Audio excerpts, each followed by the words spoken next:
প্রিয় ছাত্রছাত্রী, তোমাদের সকলকে স্বাগত জানাচ্ছি আমার ইউটিউব চ্যানেল সহজ গণিতের পাঠশালায়। আমি শিক্ষক প্রসেনজিৎ বিশ্বাস তোমাদের সামনে উপস্থাপনা করছি আজকে গণিতের ক্লাস 10-এর যে চ্যাপ্টারটা আমি পড়াবো, আয়তঘনক বা কিউবয়েড বলবো ইংরাজিতে, চ্যাপ্টার 4 পরিমিতিতে। তো আমরা যে আয়তঘনক চ্যাপ্টারটা পড়বো, দেখো আমি একটা আয়তঘনকের ছবি এঁকে রেখে দিয়েছি। কি করবো আমরা আজকে?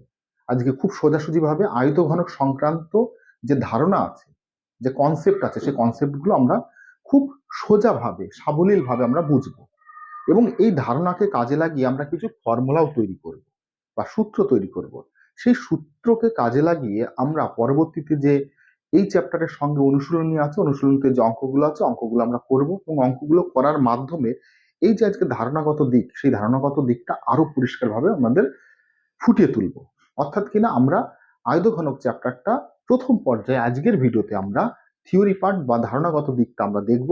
পরবর্তী একটা ভিডিও করব, সেখানে আমরা অঙ্ক নিয়ে আলোচনা করব, অনুশীলনীতে যে অঙ্কগুলো আছে। তার আগে আয়তঘনক কি সেই জিনিসটা আমাকে জানতে হবে।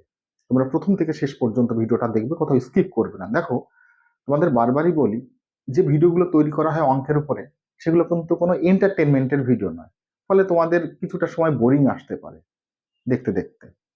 তো প্রথম থেকে শেষ পর্যন্ত যদি না মন দিয়ে দেখো, তাহলে কিন্তু তোমাদের ভালো লাগবে না। অঙ্কের মধ্যে আলাদা একটা ফ্লেভার আছে, সেই ফ্লেভারটা, সেই সৌন্দর্যটা যখনই বুঝতে পারবে, তখন কিন্তু যে কোনো এন্টারটেনমেন্টের ভিডিও থেকে তোমার কিন্তু এটাই বেশি ভালো লাগবে। দেখি আমরা শুরু করি গেলে। আয়তঘনক বোঝার আগে আমরা যেটা থেকে শুরু করব, আয়তক্ষেত্র থেকে শুরু করব, যেটা কিনা আমরা চিনি। আয়তক্ষেত্র কি স্যার? আয়তক্ষেত্র হচ্ছে একটা চতুর্ভুজ। এর ধারণা থেকে আমরা আয়তঘনকের দিকে যাব।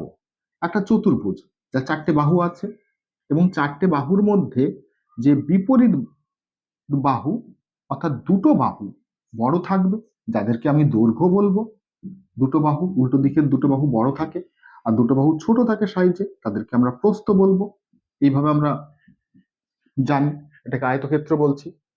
এবং প্রত্যেকটা বাহুর সঙ্গে, একটা বাহু আর একটা বাহুর সঙ্গে সমকোণে আবদ্ধ আছে। অর্থাৎ কিনা একটা বাহুর সাথে আর একটা বাহু সমান অবস্থায় আছে, সোজাসুজি আছে, লম্ব ভাবে আছে, খাড়া ভাবে আছে, না কোনো দিকে বেঁকে আছে, না এই দিকে বেঁকে আছে, সোজাসুজি আছে, লম্বালম্বি ভাবে আছে। তাহলে এই কোণটা 90 ডিগ্রি, আমরা এটা জানি আয়তক্ষেত্রের। এই জিনিসটা যেটা আঁকলাম, ছবিটা চতুর্ভুজের আয়তক্ষেত্র বা রেক্টাঙ্গেল আমরা এঁকেছি। তাহলে আয়তকার একটা জিনিস পেলাম, জানি আমরা আয়তক্ষেত্র কি। তো এই যে যে ছবিটা পেলাম, মনে করো এরকম একটা বইয়ের পেজ বা বইয়ের পৃষ্ঠা আমি এইভাবে রেখে দিয়েছি, আয়তকার বইয়ের পৃষ্ঠা। এরপর আর একটা পৃষ্ঠা রাখলাম, তারপর আর একটা রাখলাম, তারপর আর একটা রাখলাম, এরকম অসংখ্য পৃষ্ঠা রাখলাম। রাখার ফলে দেখা যাবে যে এই আয়তক্ষেত্রটা কিছুটা থিকনেস বেড়ে গেছে, মোটা হয়ে গেছে, কিছুটা মোটা হয়ে গেছে। সেই আয়তক্ষেত্রটা, এটা দৈর্ঘ্য ছিল, এটা প্রস্থ ছিল, উচ্চতায় কিছুটা বেড়ে গেছে। মোটা হয়ে যাওয়া মানে উচ্চতায় বেড়ে গেছে। তখন যে ছবিটা দেখতে হয়েছে, সেই ছবিটাকে আমরা বলবো আয়তঘনক। অর্থাৎ আয়তক্ষেত্র থেকে আমরা আয়তঘনকটা পাচ্ছি। এবং যে বইয়ের পেজগুলো পরপর সেজে যে উচ্চতাটা তৈরি হয়েছে, সেই উচ্চতাটাও এইভাবে তৈরি হয়েছে। দেখো, তোমরা বুঝতে পারবে, এরকম উচ্চতা তৈরি হয়েছে। অর্থাৎ কিনা এইখানে যে কোণটা তৈরি হয়েছে, এইখানে যে কোণটা তৈরি হয়েছে, উচ্চতার সঙ্গে দৈর্ঘ্য এবং উচ্চতার সঙ্গে যে প্রস্থ, তার যে কোণটা তৈরি হয়েছে, সেটাও 90 ডিগ্রি কোণ তৈরি হবে। ছবির সাহায্যে একটু বোঝার চেষ্টা করি। দেখো, ছবির সাহায্যে বোঝার চেষ্টা করলে আমরা দেখব যে এই যে একটা আয়তঘনক আমি এঁকেছি, আয়তঘনকের আমি এই বাহুটাকে আমি যদি নাম দিই এ, আমি নাম দেখেছি, তাহলে দেখতে পাচ্ছ ABCD এ একটা আয়তক্ষেত্র ছিল। এটা এটা তার আগে বলি, এটা হচ্ছে 2 ডাইমেনশন, অর্থাৎ যার এক্স অক্ষ এবং ওয়াই অক্ষ বরাবর কিন্তু আমরা এটাকে প্রকাশ করতে পারছি। তোমরা স্থানাঙ্ক জ্যামিতিতে পড়েছো, আমরা যদি এটাকে এক্স অক্ষ ধরি আর এটাকে ওয়াই অক্ষ ধরি, তো এক্স অক্ষ আর ওয়াই অক্ষ ধারায় একটা আয়তক্ষেত্রকে প্রকাশ করা যায়। কিন্তু একটা আয়ত ঘনককে প্রকাশ করতে গেলে আমি যদি এই বাহুটাকে এক্স অক্ষ ধরি আর এই বাহুটাকে যদি ওয়াই অক্ষ ধরি, তাহলে এই বাহুটাকে তখন আমাকে কিন্তু বলতে হবে জেড অক্ষ। অর্থাৎ এই যে ঘরটা দেখতে পাচ্ছ, ঘরের যে দেওয়াল মেঝে রয়েছে, একটা আর একটার সঙ্গে যে পরস্পর এইভাবে রয়েছে, এইভাবে রয়েছে, দেখো দেখতে পাচ্ছ। এটাকে যদি আমি দৈর্ঘ্য বলি, এটাকে প্রস্থ বলছি, এটাকে উচ্চতা বলছি। এটা 3 ডাইমেনশন, 3টে ডাইমেনশন আছে, এবং প্রত্যেকটা বাহু প্রত্যেকটার সঙ্গে, অর্থাৎ প্রত্যেকটা অক্ষ প্রত্যেকের সঙ্গে 90 ডিগ্রি কোণ বা লম্বালম্বি ভাবে আছে। তো বোর্ডটা তো বুঝতেই পারছো 2 ডাইমেনশন, এখানে এক্স অক্ষ আর ওয়াই অক্ষ টানা যাবে। জেড অক্ষ তো টানা যাবে না, আমি তো এইভাবে তো লিখতে পারবো না। তো 3 ডাইমেনশনের ছবি দেখতে গেলে কিন্তু যে বাস্তবে যেটা হয় সেরকম কিন্তু আঁকা সম্ভব নয় বোর্ডে, কারণ এটা 3 ডাইমেনশনে 3টে দিক আছে।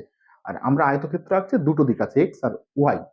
আর আয়তঘনক আঁকতে গেলে এক্স থাকছে, এটাকে এক্স বলছি বড় করে টেনে দিলে, এটাকে ওয়াই বলছি, আর এইটাকে আমরা বলবো জেড বলছি। তো 3টে যে অক্ষরেখা আছে, 3টে অক্ষরেখা তো এইভাবে থাকবে বাবা, এইভাবে থাকবে, দুটো বোর্ডের সঙ্গে থাকবে, একটা উপরের দিকে উঠে থাকবে, সেটা আমাদের পক্ষে আঁকা সম্ভব না, কিন্তু আমাদের বুঝে নিতে হবে। তো আয়তঘনক সম্বন্ধে আমি যেটা বললাম যে আয়তক্ষেত্রের ওপর সেম মাপের, একই মাপের কতগুলো জিনিস যদি পরপর সাজানো যায়, তাহলে দেখা যাবে তার দৈর্ঘ্য আস্তে আস্তে বেড়ে যাচ্ছে। দৈর্ঘ্য বলতে আমি বলছি উচ্চতা বেড়ে যাচ্ছে, তার একটা আলাদা নাম দেবো। একটাকে দৈর্ঘ্য বলছি, একটাকে প্রস্থ বলছি, আর যেটুকু বাড়ছে, যেটুকু মোটা হচ্ছে, সেটাকে আমি উচ্চতা বলছি। তখন যে ফিগারটা হচ্ছে দেখতে, সেইটাকে আমরা বলছি আয়তঘনক। সেটা হচ্ছে এরকম। সেখানে তুমি দেখতে পাচ্ছ আমি দৈর্ঘ্য প্রস্থ উচ্চতা আলাদা আলাদা ভাবে উল্লেখ করে দিয়েছি। এই বাহুটাকে, এবি বাহুটাকে দৈর্ঘ্য বলছি, ডিএ বাহু বা বিসি বাহুটাকে আমি প্রস্থ বলছি, আর এই বাহু এটাকে আমি উচ্চতা বলছি। আমি এইভাবে বুঝবো, একটা ছবির সাহায্যে আমরা দেখি। তাছাড়া ছবি দিতে দেখতে পাচ্ছ, দেখো আমি একটা 3 ডাইমেনশনে তোমাদের আয়তঘনকের একটা ছবি দিয়ে দিয়েছি। বাস্তবে একটা দেখো, এই যে আমার হাতে দেখতে পাচ্ছ একটা বক্স আছে। বক্সটা কিরকম? বক্সটা একটা সাইড, বক্সের একটা সাইড আয়তকার, এবং বক্সটা কিছুটা উচ্চতা সম্পন্ন।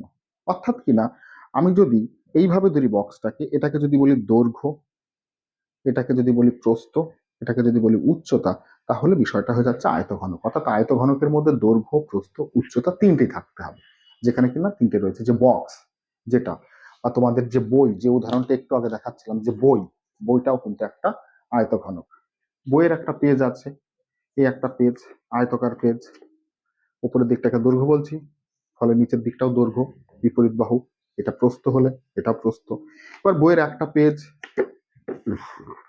তার উপর আর একটা পেজ, তার উপর আর একটা পেজ, কতগুলো পেজ যখন পরপর একই সাইজের পেজ পরপর একটার পর একটা বসে রয়েছে, ফলে বইটার পেজের একটা কাউন্ট তৈরি হয়েছে, এতগুলো পেজ রয়েছে। এখান থেকে দেখতে পাচ্ছ এই পেজ সংখ্যা যত বেশি হচ্ছে, ফলে বইটা ততটা মোটা হচ্ছে। এই মোটা বলতে যেটা বোঝাচ্ছি, সেই যে দৈর্ঘ্য, সেই যে মাপ, সেই যে লেন্থ, এটাকেই বলছি আয়তঘনকের উচ্চতা। এটাকেই বলছি আয়তঘনকের উচ্চতা। ফলে এই যে যে আয়তঘনকটা পেলাম, আয়তক্ষেত্রাকার কতগুলো পেজ পরপর পরপরের সঙ্গে বসে এরকম ফিগার তৈরি হয়ে গেল। যেটা পেয়েছি সেটা ভালো করে লক্ষ্য করলে দেখবে সেটার 6টা তল আছে। 6টা তল আছে, আয়তকার 6টা তল আছে। একটা তল তো দেখতে পাচ্ছ, সামনের দিকে একটা তল। ঠিক এর উল্টো দিকে, একে যদি আমি 1 নম্বর নাম দিই, ঠিক উল্টো দিকে একই সাইজের আর একটা তল আছে, 2 নম্বর নাম দিলাম।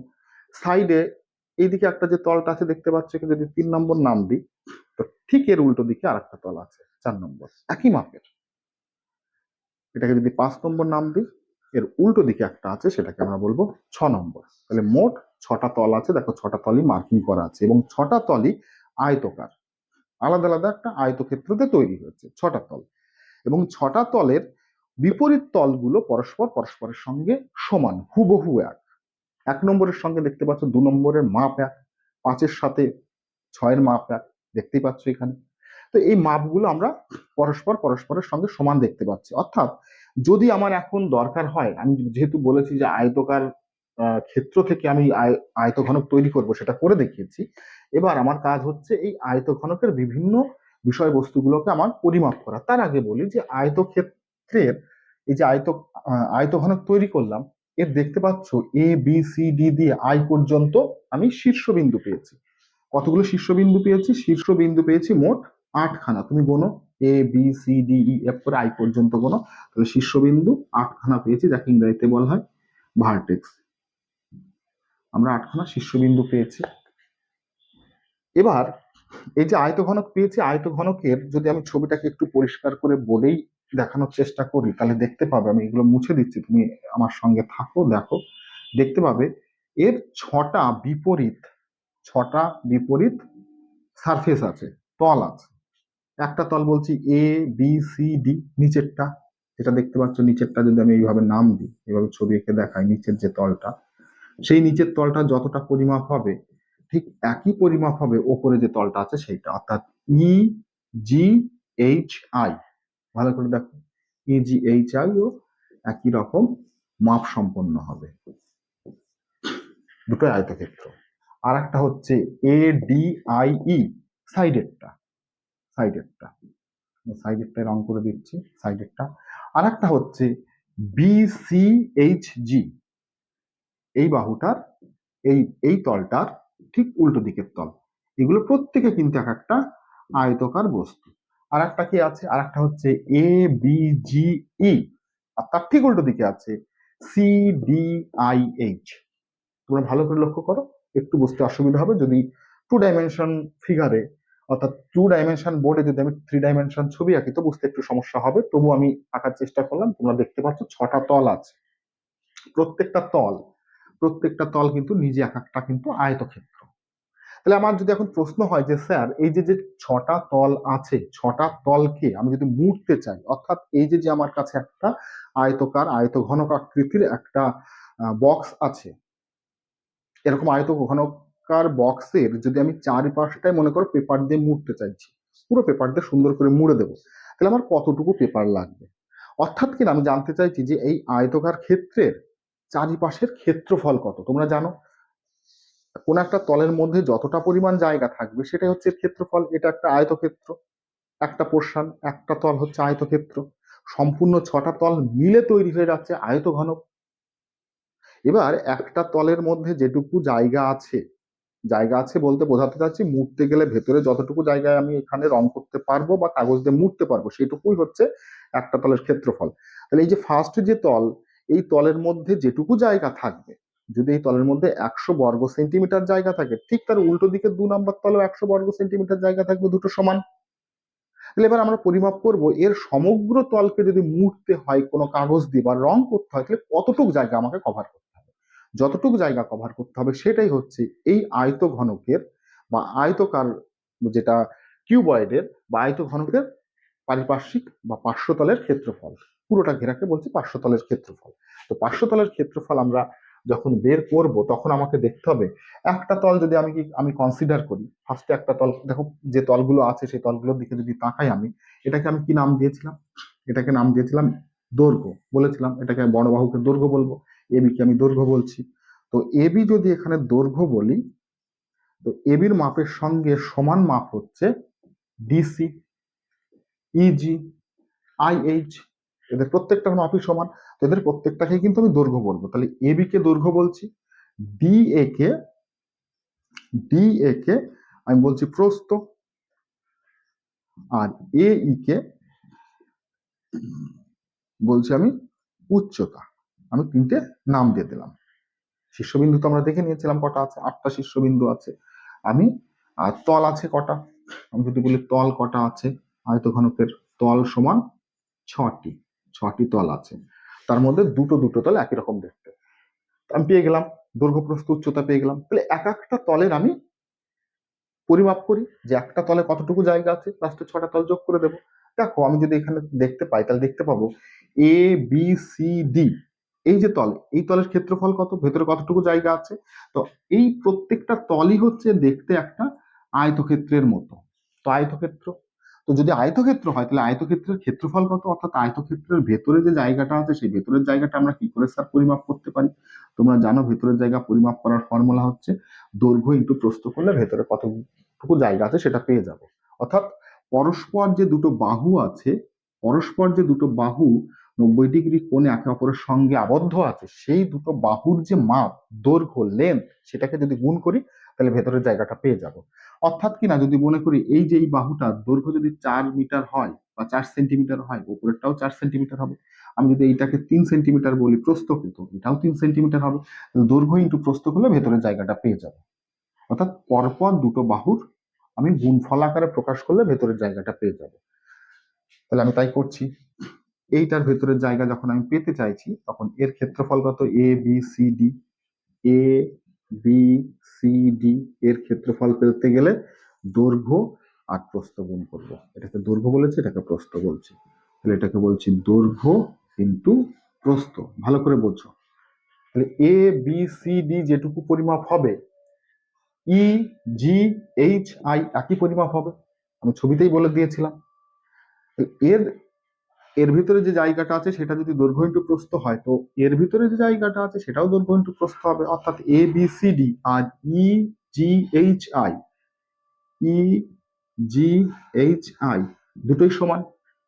এর ভিতরে দৈর্ঘ্য ইন্টু প্রস্থ থাকবে, জায়গাটা পেয়ে গেলাম একটা। এবার মাপি A D I E, A D I E দেখতেই পাচ্ছ, এ ডি আই ই এটাও একটা আয়তকার ক্ষেত্র। এটার ভিতরে কতটুকু জায়গা আছে কি করে মাপবো? এটাকে প্রস্থ বলছি, এটাকে উচ্চতা বলছি, নাম পাল্টে দিয়েছি আমি, একটা দৈর্ঘ্য একটা প্রস্থ একটা উচ্চতা হচ্ছে। এরা কিন্তু পরস্পর পাশাপাশি দুটো বাহু, এদের ভিতর 90 ডিগ্রি কোণ আছে। তাহলে এর ভেতরে যেটুকু জায়গা আছে এ ডি আই ই, এর ভিতরে যে জায়গা আছে সেই জায়গাটা বের করতে গেলে আমাকে কি করতে হবে? এই বাহুটা যার নাম দিয়েছি আমি প্রস্থ, আর এই বাহুটা যার নাম দিয়েছি আমি উচ্চতা, গুণ করে দেবো। এ ডি আই ই যতটুকু হবে, বি সি এইচ জি ততটুকু হবে, বি সি এইচ জি ঠিক ততটুকুই হবে। প্রস্থ ইন্টু উচ্চতা এটাও হবে, এর ভিতরে এটুকু জায়গা থাকবে। তাহলে আমি কভার করলাম কোনটা? এটাকে কভার করলাম। আমি যদি নাম দিই, আমি যদি নাম দিই, নাম দিলে এরকম আমি দেখতে পাবো যেগুলো লিখেছি। প্রথমে লিখেছি এবিসিডি, এবিসিডি লেখা হয়ে গেল, তারপরে উপরেরটা লিখেছি, তারপরে এইটা লিখেছি, এটা লিখেছি, পরপর আমি নাম দিয়ে দিলাম। আর দুটো পড়ে আছে, দেখতে পাচ্ছ যে দুটো পড়ে আছে, সেই দুটো হচ্ছে এ বি জি ই,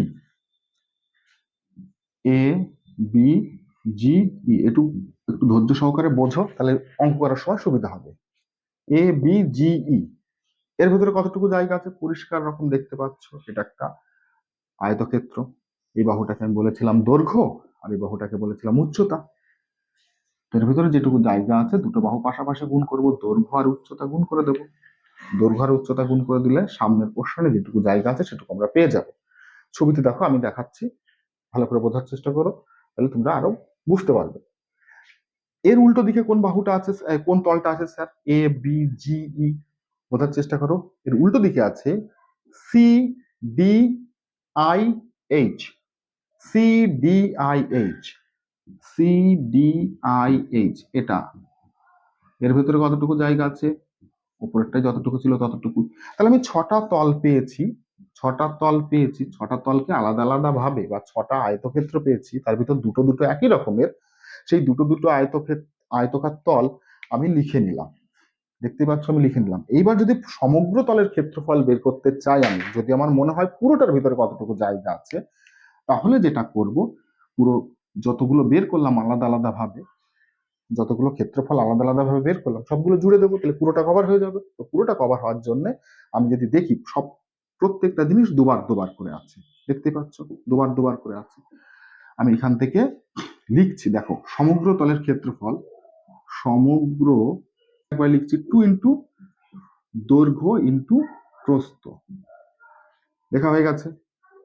পরেরটা লিখছি, 1 আর 2 লিখে দিয়েছি, 1 আর 2 এর মধ্যে যতটুকু জায়গা আছে ততটুকু আমার লেখা হয়ে গেছে। এবার 3 আর 4-এর মধ্যে যতটুকু জায়গা আছে সেটাকে লিখছি প্রস্থ ইন্টু উচ্চতা, প্রস্থ ইন্টু উচ্চতা দুটো আছে, 2 ইন্টু প্রস্থ ইন্টু উচ্চতা লিখছি। দুটো দৈর্ঘ্য ইন্টু প্রস্থ আছে, দুটো প্রস্থ ইন্টু উচ্চতা আছে, যোগ। আমার লেখা হয়ে গেল কোনটা? 1 আর 2 হয়ে গেছে, 3 আর 4 হয়ে গেল, এবার 5 আর 6। 5 কোনটা? উপরেরটা 5, এটা বুঝতে অসুবিধা হবে, আর ঠিক তার নিচের দিকে যেটা আছে সেটা 6। তাহলে 5 আর 6 কত আছে? দৈর্ঘ্য ইন্টু উচ্চতা কটা আছে? দুটো আছে, 2 ইন্টু দৈর্ঘ্য ইন্টু উচ্চতা। এইখান থেকে যদি আমি 2 কমন নিয়ে নিই, তাহলে দেখতে পাবে দৈর্ঘ্য ইন্টু প্রস্থ প্লাস প্রস্থ ইন্টু উচ্চতা প্লাস উচ্চতা ইন্টু দৈর্ঘ্য, এই আছে। এইবার আমি এটাকে সহজে মনে রাখার জন্য যদি আমি এরকম ধরি, দৈর্ঘ্য যেটাকে ধরেছি, দৈর্ঘ্যটাকে দৈর্ঘ্যটাকে যদি আমি ছোট হাতের এ অক্ষর দ্বারা, প্রস্থকে যদি ছোট হাতের বি অক্ষর দ্বারা, আর উচ্চতাকে যদি ছোট হাতের সি অক্ষর দ্বারা প্রকাশ করি, তাহলে ফর্মুলাটা কি হয় দেখি। মনে রাখার সুবিধার জন্য আমরা ফর্মুলা পেয়ে গেছি 2 ইন্টু, 2 সবার মধ্যে ছিল বলে কমন নিয়ে নিয়েছি, দৈর্ঘ্য ইন্টু প্রস্থ, অর্থাৎ দৈর্ঘ্য এ, প্রস্থ বি, এ বি। প্রস্থ ইন্টু উচ্চতা, প্রস্থ ছিল বি, উচ্চতাকে সি ধরেছি, বি আর সি গুণ অবস্থায় আছে, বি আর সি গুণ করে দিলাম। তারপরে কি আছে, উচ্চতা হচ্ছে সি, দৈর্ঘ্য হচ্ছে এ। এই হচ্ছে সমগ্রতলের ক্ষেত্রফল, আয়তঘনকের সমগ্রতলের ক্ষেত্রফল। 2 into A B BC C A, A B BC C এ। যদি আমরা এরকম মনে করি এ বি সি তিনটেই নিয়েছি, দুটো দুটো করে নেব। 2 ইন্টু এ বি নেবো একবার, নিয়েছি। একবার নেব বিসি, বিসি নিয়েছি। একবার নেব সি এ, সি এ নিয়েছি। দুটো দুটো করে নিলাম, তাহলে সমগ্র তলের আমরা ক্ষেত্রফলটা পেয়ে গেলাম। কার পেয়ে গেলাম? আয়তঘনকের পেয়ে গেলাম। আয়তঘনক কি আমরা আলোচনা করে দিয়েছি। যদি বলে আয়তঘনকের স্যার উদাহরণ দিন, তোমরা দেখো আয়তঘনক বিভিন্ন রকম জিনিস দেখেছো। আয়তঘনক, এই ঘরটাও একটা আয়তঘনক, ইট একটা আয়তঘনক, একটা বই আয়তঘনক, আমার হাতে যে বক্সটা রয়েছে সেটাও একটা আয়তঘনক, যার দৈর্ঘ্য প্রস্থ উচ্চতা আছে এবং প্রত্যেকের সঙ্গে সমকোণে আবদ্ধ থাকবে।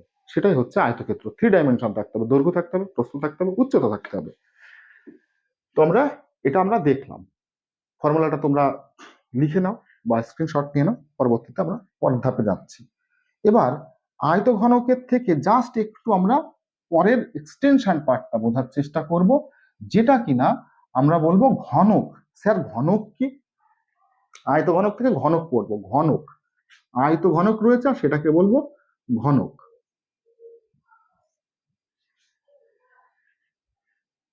কিউব, ঘনক মানে কিউব। কিউব কি জিনিস স্যার?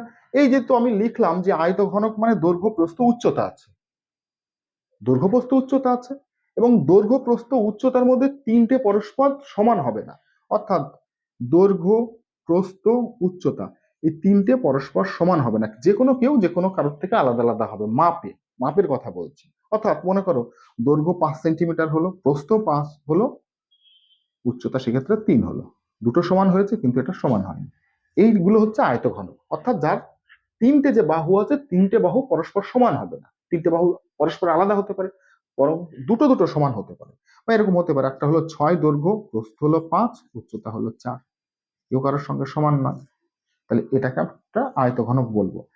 বাহুর মাপ অনুসারে তাকে আমরা আয়তঘনক নাম দিচ্ছি। যেমন আয়তক্ষেত্র, যেটা তোমরা আমি ছবিতে এঁকেছিলাম আয়তক্ষেত্র, দেখতে পাচ্ছ আয়তক্ষেত্র কাকে বলছিলাম? যার দৈর্ঘ্য এবং প্রস্থ আছে, অর্থাৎ কিনা একটা বড় বাহু আছে, এটা যদি 7 সেন্টিমিটার হয় তো এটাও 7 হবে, পাশেরটা 3 হলে এটাও 3 হবে। অর্থাৎ কিনা বাহুগুলো সমান নয়, একটা ছোট থাকবে একটা বড় থাকবে, তাহলে হচ্ছে আয়তক্ষেত্র। কিন্তু স্যার যদি বাহুগুলো সমান হয়ে যায়, যদি বাহুগুলো সমান হয়ে যায়, অর্থাৎ প্রত্যেকেই যদি একই মাপের হয়ে যায়, তখন তাকে বলছি আমরা বর্গক্ষেত্র।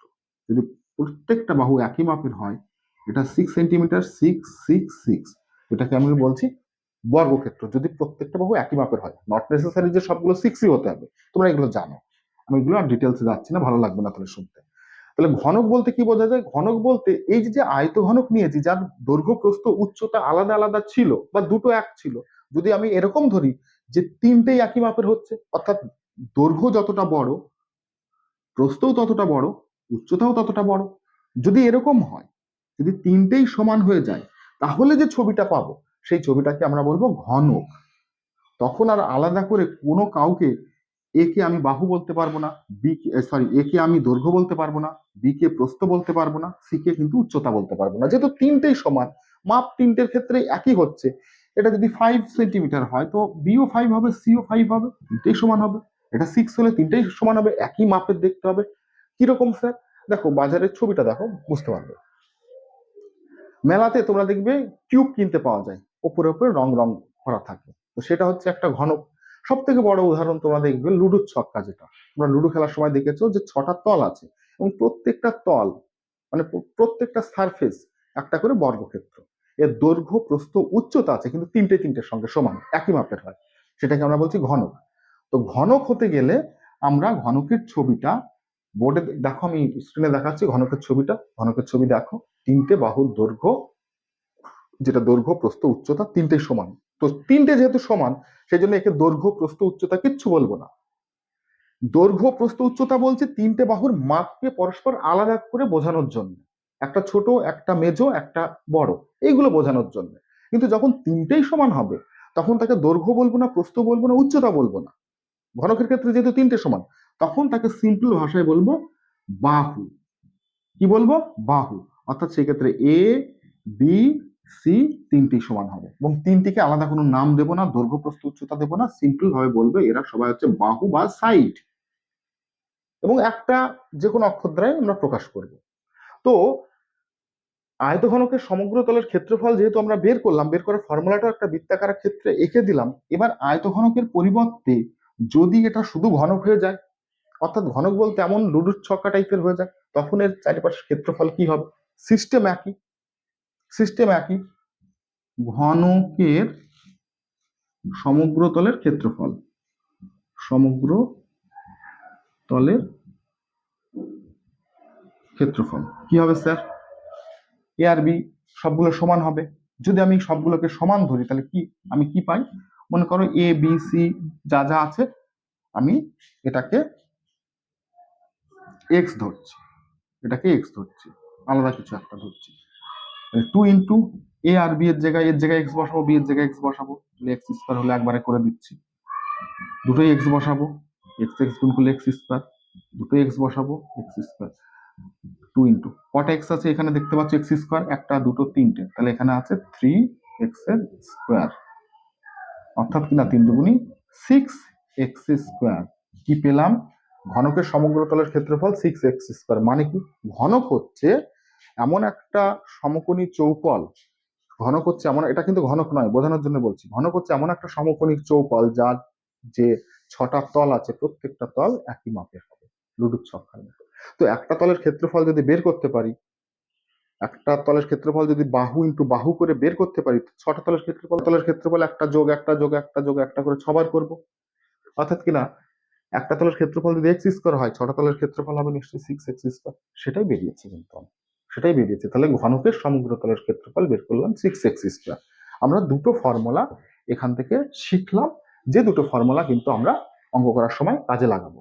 মুছে দিচ্ছি। এইবার আমরা আয়তঘনক করব মেনলি, তারপরে আমরা আয়তঘনকটাকে দৈর্ঘ্য প্রস্থ উচ্চতা তিনটে সমান করে দিয়ে আমরা ঘনকে নিয়ে যাব। তাহলে পাশাপাশি আমাদের দুটোই পড়া হয়ে যাবে বা দুটোই জানা হয়ে যাবে। এবার দেখি আমরা কি করব। তো আমি দেখলাম সমগ্র তলের ক্ষেত্রফল বের করলাম। এবার যদি বলি আয়তঘনকের আয়তন কত, আয়তন বা ভলিউম কত? আয়তন কাকে বলে স্যার? আয়তন বলতে বোঝায় যে কোনো জিনিসের মধ্যে কতটা জায়গা আছে, কোনো জিনিসের মধ্যে কতটা জায়গা আছে। এই যে আমি একটা বক্স নিয়েছি, তো বক্সের মধ্যে দেখো কিছুটা ফাঁকা জায়গা আছে, আমি তার মধ্যে কিছু জিনিস রাখতে পারবো। এই যে বক্সের মধ্যে ফাঁকা জায়গা আছে, আমি এর মধ্যে কিছু জিনিস পরপর রাখতে পারবো। যতটুকু ফাঁকা জায়গা আছে দুটোই মিলে ততটুকুতেই কিন্তু আমি কোনো জিনিস রাখতে পারবো, সেইটুকু হয়ে যাচ্ছে এর আয়তন। আবার বলি, মনে করো একটা জলের বোতল আছে, তো জলের বোতলের মধ্যে যতটুকু তুমি জল রাখতে পারবে, তার যে ক্যাপাসিটি, সেটুকুই হচ্ছে এই বোতলের আয়তন। এই ঘরের মধ্যে আমি রয়েছি, এই ঘরের দৈর্ঘ্য প্রস্থ উচ্চতা আছে, ঘরটা একটা আয়তঘনক। তো এই ঘরের মধ্যে যতটুকু জায়গা রয়েছে, যতটুকু জায়গাতে হাওয়া বাতাস রয়েছে, সেই জায়গাটাই হচ্ছে ঘরের আয়তন বা ভলিউম। আর ঘরের যে 6টা দেওয়াল রয়েছে, মানে ছাদ এবং মেঝে ধরে দেখো, ছাদ আর মেঝে একই রকম দেখতে, বিপরীত দিকে আছে, এই দেওয়ালটার সঙ্গে ওই দেওয়ালটা একই রকম দেখতে, এই দেওয়ালটার সঙ্গে এই দেওয়ালটা একই রকম দেখতে 6টা দেওয়াল আছে। এই 6টা দেওয়ালের ভিতরে যেটুকু জায়গা আছে, দেওয়ালটাকে রং করতে যেটুকু জায়গা লেগেছে, এইটা হচ্ছে এই ঘরের সমগ্র তলের ক্ষেত্রফল। আর আয়তন কি? আয়তন হচ্ছে যে জায়গার মধ্যে আমি দাঁড়িয়ে রয়েছি বা আরো যে জায়গাটা ফাঁকা রয়েছে, সেটাই হচ্ছে আয়তন। তো আয়তন আমরা কি করে বের করব? আয়তনটা খুবই সোজা, ভীষণ সোজা। দেখো ছবির সাহায্যেও দেখাচ্ছি আয়তন বা ভলিউম কি করে বের করব। আয়তন বের করতে গেলে আমি প্রথমে যে উদাহরণটা দিয়েছিলাম সেটাই নিয়ে বইটাকেই ব্যবহার করি। তো এই যে বইটা নিয়েছি, বইটা একটা ঘনক, অর্থাৎ বইয়ের মধ্যে কতটুকু জায়গা আছে, যতগুলো পৃষ্ঠা আছে ততটুকুই জায়গা আছে বইটার মধ্যে, যতটুকু পৃষ্ঠা আছে ততটুকু জায়গা আছে। তাহলে স্যার কতটুকু জায়গা জুড়ে আছে বইটা? বইটার নিচের দিকে কিছুটা জায়গা জুড়ে আছে, ওপর দিকে কিছুটা জায়গা জুড়ে আছে, যতটুকু জায়গা জুড়ে আছে সেটাই হচ্ছে আয়তন বা ভলিউম। একটু আগে যেটা বললাম, মাপবো কি করে? দেখি মাপি, একটা পেজের মাপি, একটা পেজের কতটুকু জায়গা জুড়ে আছে সেটা মাপি। তো স্যার একটা পেজ যতটুকু জায়গা জুড়ে আছে সেটা তো তার ক্ষেত্রফল হচ্ছে। এক্স্যাক্টলি, একটা পেজ যতটুকু জায়গা জুড়ে আছে সেটা তার ক্ষেত্রফল। আমরা ক্ষেত্রফল থেকেই চলে যাব আয়তনে। একটা পেজ যতটুকু জায়গা জুড়ে আছে সেই জায়গাটা হচ্ছে এটা, ভেতরের জায়গাটা, পুরো জায়গাটা। এটা হচ্ছে ভেতরের জায়গা, কতটুকু জায়গা জুড়ে আছে দেখো আমি এটুকু লিখলাম। দৈর্ঘ্য ইন্টু প্রস্থ করলে ভেতরের জায়গাটা পেয়ে যাবে।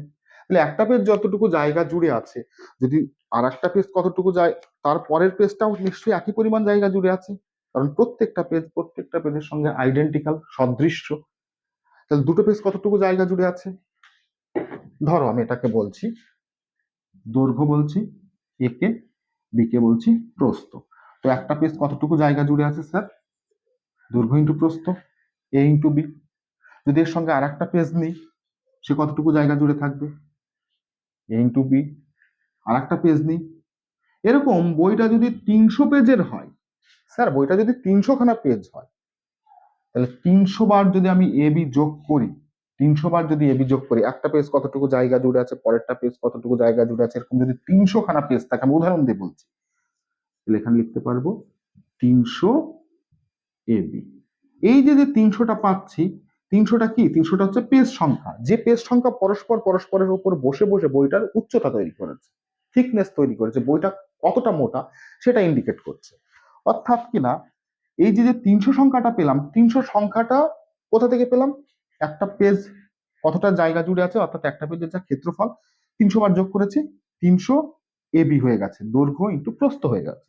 এই যে 300টা হয়ে গেছে, এই ক্ষেত্রে 300 সংখ্যাটা যেটা, সেটা হচ্ছে উচ্চতা ইন্ডিকেট করছে। অর্থাৎ 300 খানা পেজ আছে মানে 300 খানা পেজ যতটা উচ্চতা হতে পারে সেই উচ্চতা ইন্ডিকেট করছে। 300 পরিবর্তে যদি 600 পেজ হতো, তাহলে বইটার দ্বিগুণ উচ্চতা হয়ে যেত। তাহলে এই যে সংখ্যা, এই সংখ্যাটাকে উচ্চতা নির্দেশ করছে। উচ্চতাটা কি, যতগুলো পেজ থাকবে উচ্চতা তত বেশি হবে। তো এই সংখ্যাটাকে আমি তখন উচ্চতা বলতে পারি।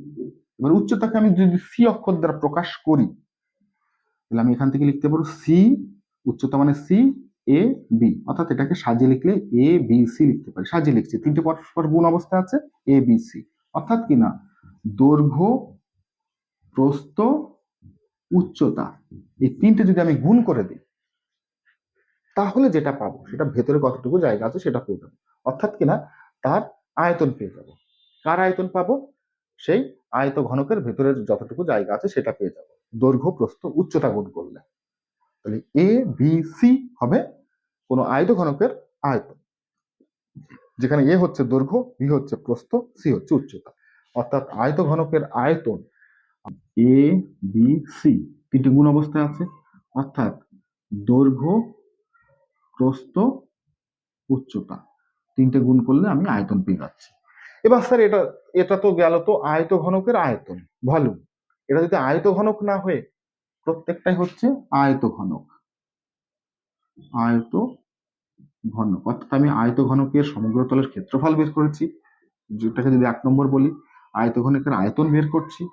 এইবার যদি আমি আয়ত ঘনক থেকেই স্যার আমি ঘনকে যাই, তখন কি হবে, ঘনক মানে কি, ঘনক মানে খুব সোজা, যেটা বলছিলাম, ঘনক মানে হচ্ছে এই যে যে ছবিটা আমি আঁকছি, ছবিটার দৈর্ঘ্য আর প্রস্থ একই মাপ হয়ে যাচ্ছে। দৈর্ঘ্য আর প্রস্থর মাপ যদি একই হয়, তখন সেটা যেরকম দেখতে হচ্ছে সেটাকে আমরা বলছি ঘনক, সেটাকে ঘনক বলছি। ঘনকের ওপরে এইটুকু যদি 5-7 সেন্টিমিটার হয়, এটা যদি 7 সেন্টিমিটার হয়, মানে দৈর্ঘ্য যদি 7 হয়, প্রস্থ যদি 7 হয় এবং উচ্চতাও যদি 7 হয়ে যায়, তিনটে বাহুর দৈর্ঘ্য যদি সমান হয়ে যায়, তখন যেটা হচ্ছে সেটাকে আমরা বলছি ঘনক। তো ঘনকের আয়তন কি হবে, তিনটে বাহু গুণ করলে আয়তন পেয়ে যাচ্ছি আমি। আয়ত ঘনকের তিনটে বাহু গুণ করেছিলাম, আয়তন পেয়েছিলাম। ঘনকের ক্ষেত্রেও তিনটে বাহু গুণ করব। ঘনকের ক্ষেত্রে হবে ঘনকের আয়তন, আয়তন বলতে ভেতরে যতটুকু জায়গা আছে, তিনটে বাহু গুণ করব। তিনটে বাহু থেকে দৈর্ঘ্য, প্রস্থ, উচ্চতা, কিন্তু ঘনকের তো তিনটেই সমান, তাহলে একে দৈর্ঘ্য বলবো না, প্রস্থ বলবো না, উচ্চতা বলবো না, একে ইন জেনারেল টার্ম বাহু দিয়ে প্রকাশ করব। অর্থাৎ তিনটেই হচ্ছে বাহু। তো বাহু গুণ বাহু করলে আমরা পাবো বাহু কিউব।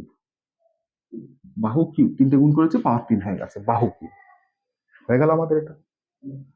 তাহলে আমরা ঘনকের আয়তনও পেয়ে গেলাম। তাহলে ঘনকের আয়তন পেলাম, ঘনকের সমগ্র তলের ক্ষেত্রফল আগে পেয়েছি, আয়ত ঘনকের সমগ্র তলের ক্ষেত্রফল প্রথম পেয়েছি, আয়ত ঘনকের আয়তনও পেয়েছি।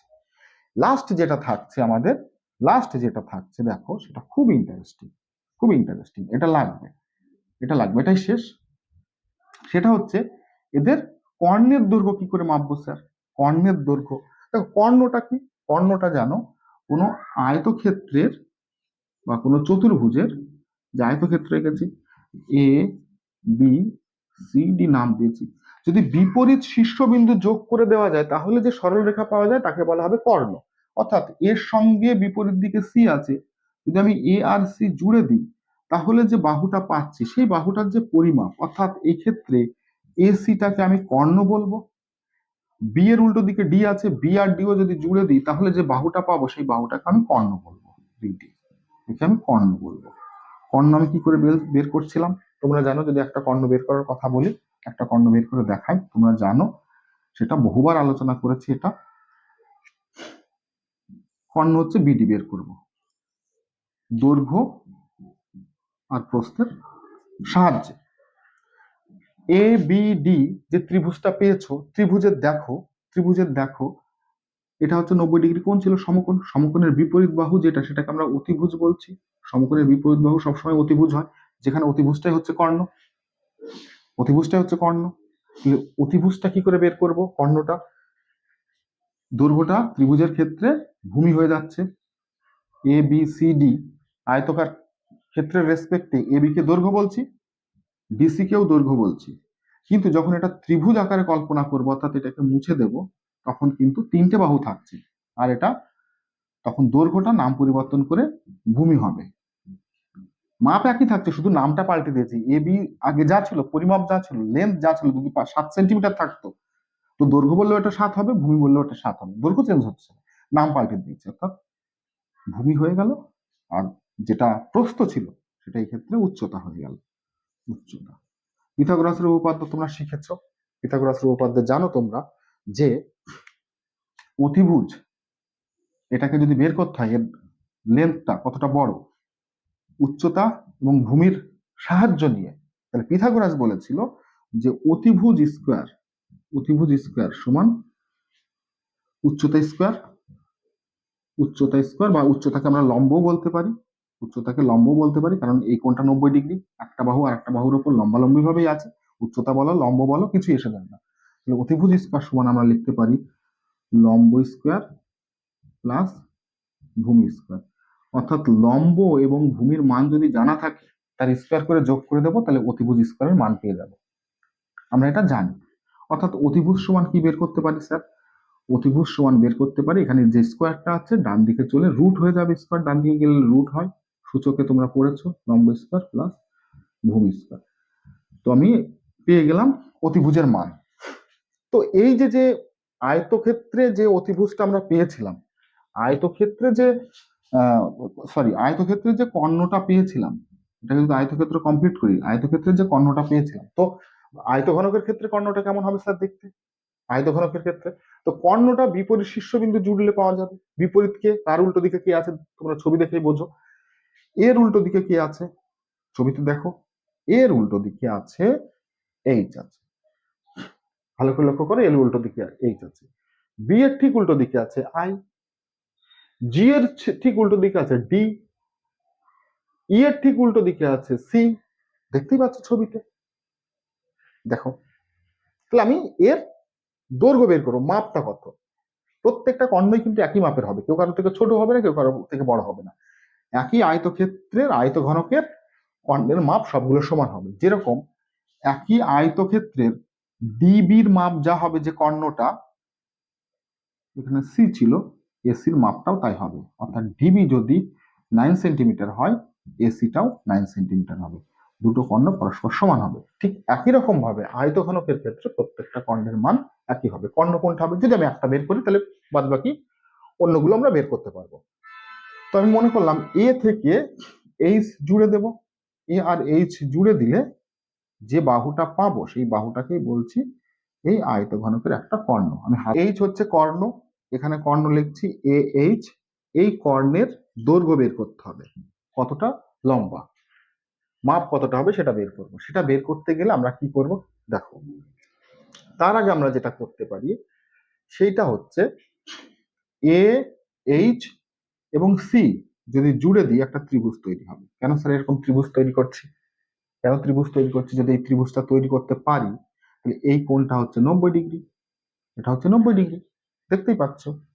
এ সি এইচ ACH, এটা বোঝার জন্য বোঝো, অঙ্ক যখন করবো ফর্মুলাটা ডাইরেক্ট ব্যবহার করবো।